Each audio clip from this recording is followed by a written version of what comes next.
இவர் கோவமாக இருந்தால் என்னவா சமாதானப்படுத்துவீங்க? எப்படி சமாதானப்படுத்துவீங்க? அவர் கோவமாக இருக்காருனாக்க நான் வந்து அடங்கி போயிடுவேன், அதை பொருட்படுத்த மாட்டேன். ரைட்டு, சாப்பிடாம போகிறேன்னா சமையலை பண்ணி வச்சுட்டு கொஞ்ச நாள் பார்ப்பேன், வராரான்னு பார்ப்பேன். வரலன்னா நானும் சாப்பிட மாட்டேன்.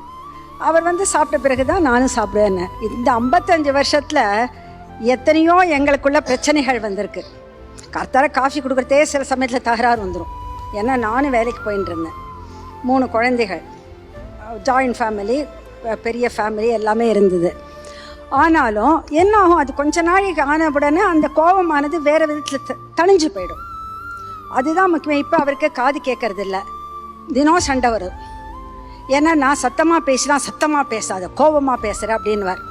மெதுவாக பேசினா நீ பேசுகிறதே எனக்கு காதில் வேலை அப்படிம்பார். அதனால் அதை நம்ம எப்படியோ அட்ஜஸ்ட் பண்ணிவிட்டு அந்த விஷயத்தை அவருக்கு கன்வே பண்ணி தான் ஆக வேண்டியிருக்கு. அதனால் எந்த மேரேஜ் ஆகியிருந்தாலும் நாம் வந்து ஒருத்தருக்கொத்தர் விட்டு கொடுத்து போகிறதுனால தான் நம்ம குழந்தைகளும் நல்லபடியாக வளர முடியும் அப்படிங்கிறது என்னுடைய. இத்தனை வருஷமாக அப்படி தான் வாழ்ந்துட்டுருக்கோம். 56வது வருஷம் இப்போ நாங்கள் முடிய போகிறது, 56 முடிய போகிறது.